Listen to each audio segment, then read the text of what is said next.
আসসালামু আলাইকুম সবাইকে। চলুন আজকে শ্রীমঙ্গলে আমাদের নতুন বাসাটা একটু দেখিয়ে দিই। এই বাসাটা কিন্তু খুবই সুন্দর। এটা হচ্ছে আমাদের বাসা। এই যে দিছে দরজা লাগায়। আচ্ছা, আসলে তারপরে যথেষ্ট ফুল গাছ আছে এখানে। আর এটা কিন্তু একদম পাহাড়ের উপর একটা বাসা, তাই না? এখানে কিন্তু অলরেডি ঝিঝি পোকার সুন্দর একটা ডাক শোনা যাচ্ছে। আর দেখেন মাশাআল্লাহ ওয়াও, অনেক সুন্দর। মানে এটা হচ্ছে আমাদের বেড।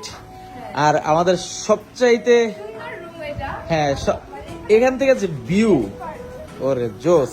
এখন আর কি একদম fill up এখানে একটা সুইমিং পুল আছে, একটা আনলিমিটেড ভিউ পাওয়া যায়। মানে সেরার থেকে সেরাও যদি কোনো কিছু থাকে তাহলে সেটা এটা না। মাশাআল্লাহ অনেক সুন্দর। আর এখানে কিন্তু এই যে চা বাগানের চা মুস্কান, এখানে একটা ঝিরি আছে নিচে, দেখছে ওই যে পানি দিতেছে, একদম বেস্ট একটা জিনিস। আমি একটু এটাতে নামেছি। মুস্কান, তুমি কি দেখতে হাইট ওপরে যেতে পারবা? না না ভয় লাগে। পরে গেলে সমস্যা নেই, দুই একটা হাড্ডি টাড্ডি খালি। কিন্তু দেখছো এই পানিটা পুরোপুরি লোড হইলে এখানে আমরা নামবো গোসল করতে, মানে সারা দিনের যত ক্লান্তি আছে সব চলে যাবো, তাই না মুস্কান? আমরা ঢাকা থেকে গাড়ি চালাইয়া হচ্ছে শ্রীমঙ্গল আইসা পৌঁছেছি একটু আগে, সকালবেলা রওনা দিছিলাম, তাই না? না পানিটা এখন না, পানিটা পুরোপুরি ফিল আপ হয় না, পুরোপুরি ফিল আপ হয় না।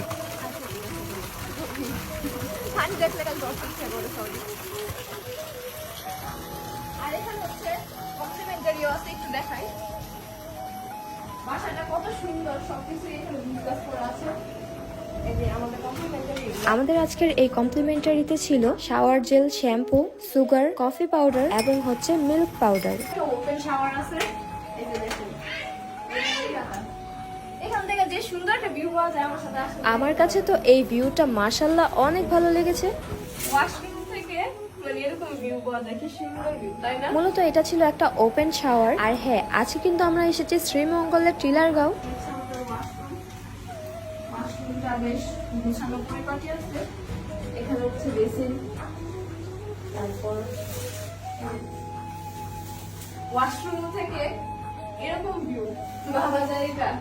মানে আপনি ওয়াশরুমে আসছেন আর এরকম সুন্দর একটা ভিউ পাইতেছেন।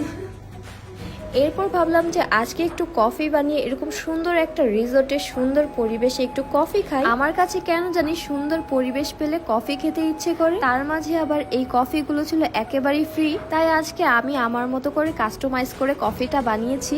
যদিও আমি এইসব কাজে একদমই পারদর্শী না, তারপরও চেষ্টা করেছি এখানে যা যা ইনগ্রেডিয়েন্টস ছিল সেগুলো দিয়ে অ্যাড করে। এই তো বলতে না বলতে আমার কফি একদমই রেডি হয়ে গিয়েছে। এই বাসাটা আসলে কত সুন্দর, তাই না? সুন্দর একটা প্রাইভেট সুইমিং পুল আছে। আসলে সুইমিং পুলের কাছে আসলে আমি সবসময় এইভাবে বসে পড়ি। সুইমিং পুলের পানি কিন্তু এখন পর্যন্ত ফুললি ফিল আপ হয়নি। যখন সুইমিং পুলের পানিটা একেবারে ভরে থই থই করবে, তখন কিন্তু এই সুইমিং পুলটা দেখতে আরো বেশি সুন্দর লাগবে। যাই হোক, আপনাদের কাছে এই সুন্দর রিসোর্টটা কেমন লেগেছে অবশ্যই কমেন্ট করে জানাবেন। আমার কাছে তো এটা ভীষণ ভালো লেগেছে, বলা যায় one of the best resort in Sreemangal. যাই হোক, আজ অনেক কথা বলে ফেলেছি। আল্লাহ হাফেজ।